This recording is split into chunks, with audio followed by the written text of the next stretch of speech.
এবছরের জুন মাসে দেশে 148 জন কন্যা শিশু এবং 149 জন নারী সহ মোট 297 জন নির্যাতনের শিকার হয়েছেন। সোমবার বিকেলে বাংলাদেশ মহিলা পরিষদের এক প্রতিবেদনে তথ্য জানানো হয়। প্রতিবেদনে বলা হয়, 2024 সালের জুন মাসে মোট 297 জন নারী ও কন্যা শিশু নির্যাতনের শিকার হয়েছেন। এর মধ্যে ধর্ষণের শিকার হয়েছেন 49 কন্যা সহ 67 জন। তাদের মধ্যে 11 জন কন্যা সহ 19 জন সংঘবদ্ধ ধর্ষণেরও শিকার হয়েছেন। 4 জন কন্যা শিশুকে ধর্ষণের পর হত্যা করা হয়েছে। এছাড়াও 9 জন কন্যা শিশু সহ 17 জনকে ধর্ষণের চেষ্টা করা হয়েছে। যৌন নিপীড়নের শিকার হয়েছেন 32 জন কন্যা শিশু সহ 48 জন। উত্ত্যক্তকরণের শিকার হয়েছেন 1 জন। বিভিন্ন কারণে 4 জন কন্যা সহ 45 জনকে হত্যা করা হয়েছে। এছাড়াও 3 জন নারীকে হত্যার চেষ্টা করা হয়েছে। নারী ও কন্যা শিশু পাচারের ঘটনা ঘটেছে 3টি।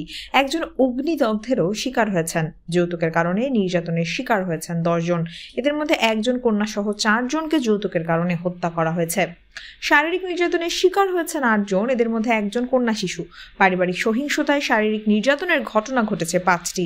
2 জন কন্যা সহ 3 জন গৃহকর্মী নির্যাতনের ঘটনায় 1 জন কন্যা শিশুকে হত্যা ও 1 জন কন্যার আত্মহত্যার ঘটনা ঘটেছে। 4 জন কন্যা সহ 24 জনের রহস্যজনক মৃত্যু হয়েছে।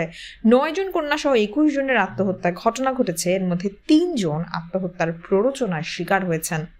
বাংলাদেশ মহিলা পরিষদের কেন্দ্রীয় লিগ্যাল এইড উপপরিষদ দেশের 16টি জাতীয় দৈনিক পত্রিকা বিশ্লেষণের মাধ্যমে এই প্রতিবেদন প্রকাশ করেছে।